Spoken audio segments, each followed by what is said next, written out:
Welcome to my chemistry review number 1. I wanted to start this series of lessons with the atom.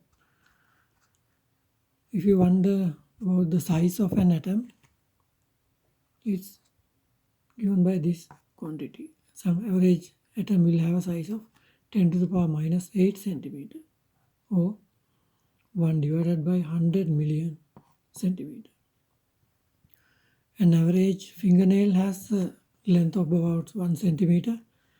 So 100 million atoms can be placed in line on a fingernail. This is the rough model of an atom. Inside the atom you have a nucleus, a heavy nucleus, and around that we have electron shells.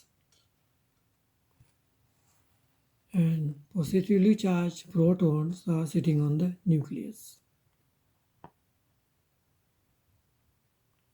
And also uncharged neutrons are also present in the nucleus. They have zero charge. Around that we have electron shells and they are moving around the nucleus, and electrons have negative charge. Now if you look at the first 20 atoms, number of protons and the names of the elements. It's a good idea to remember at least the first 20 elements. Number of protons, also called the atomic number or proton number. So if an atom has one proton, we call it hydrogen. If a number has two positively charged protons, it's helium, and so on. So lithium, beryllium, boron, carbon, nitrogen, oxygen, fluorine, neon, sodium, magnesium, aluminum, silicon, phosphorus, sulfur, chlorine, argon, potassium, calcium. These atoms are neutral because the positively charged protons and the number of electrons are always equal to each other. The number of protons and number of electrons are equal to each other in an atom. And when these electrons are filling in these electron shells, the maximum number that you can have, maximum number of electrons that you can have in the first shell is 2, second shell 8, third one also 8, and so on. For the time being, we stop here.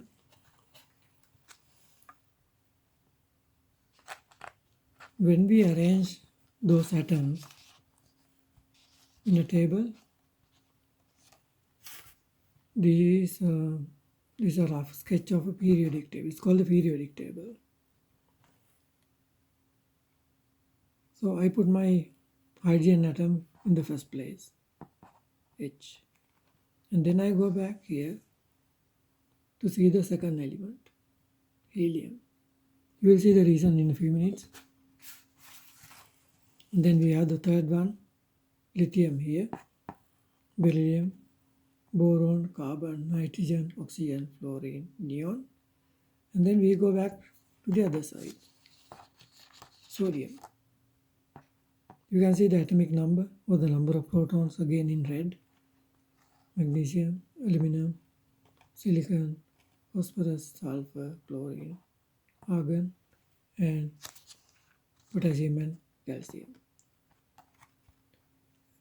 When we place like that, we call this one group number 1, group number 2, and so on. This first group is called alkali metals. The elements in the second group is called alkaline earth metals.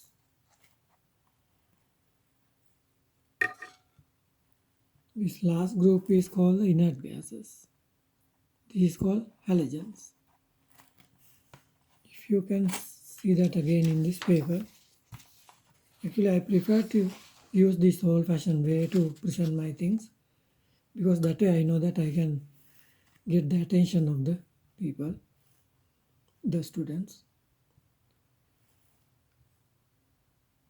Now this is my rough periodic table, and now I am going to make some atoms.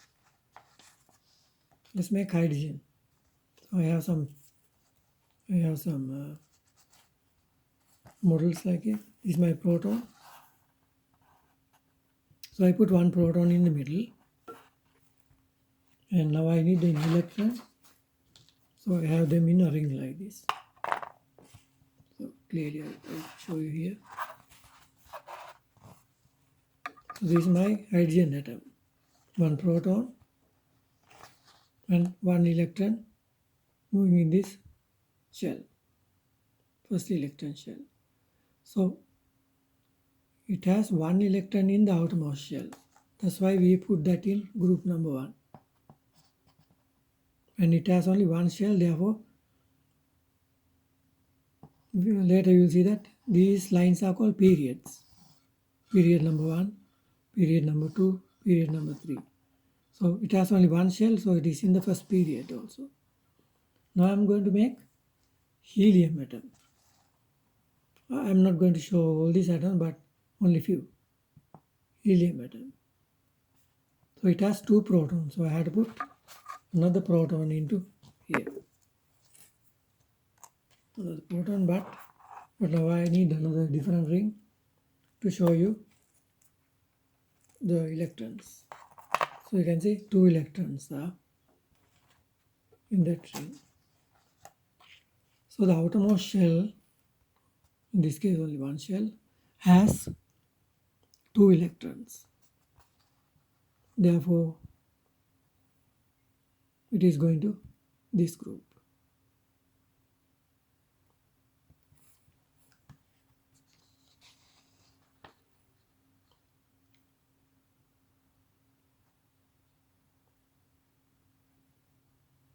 Now let's look at lithium.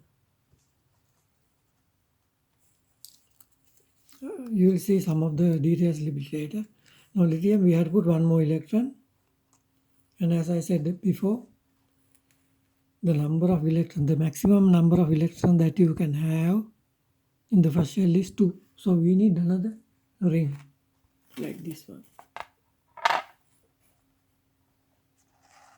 So in that second ring, or in this case in lithium, the outermost shell has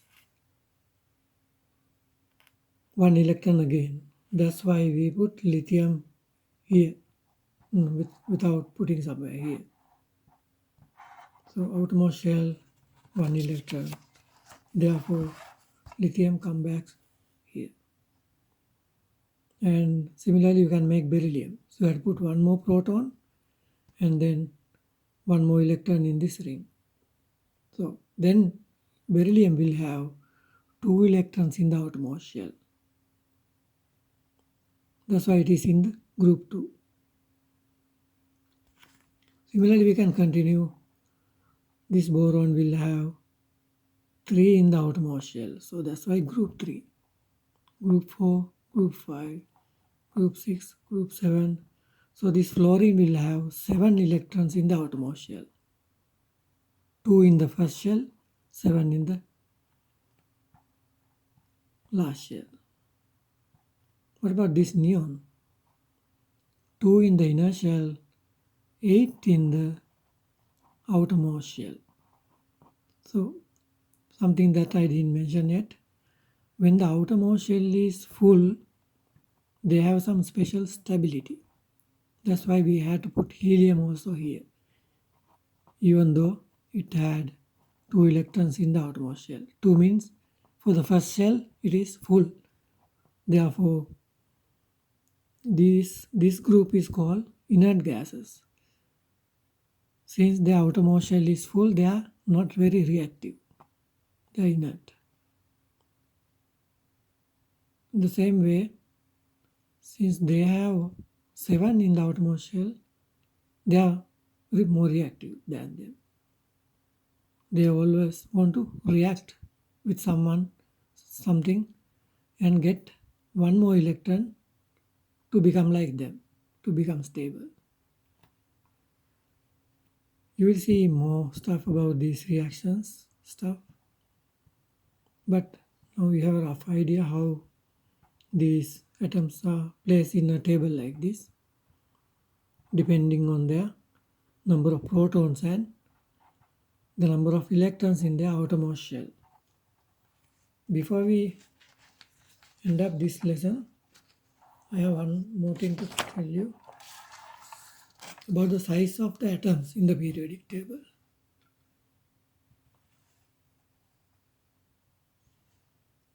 As you saw, this is period 1, period 2, period 3, period 4. When you go from period 1 to period 2, you will see that this one has only one shell of electrons. This has 2, this has 3. So the atom becomes bigger when you go down a group. When you go to the right, the size of the atom becomes smaller because number of protons increases but the number of shells remains the same. Therefore, because of the attraction due to the charge in the nucleus, the atomic size becomes smaller. To give some rough idea, this is how the atomic size changes. It increases when you go from here, go to the left, and when you go down, the atomic size increases. My next topics will be about ions, compounds, ionic compounds.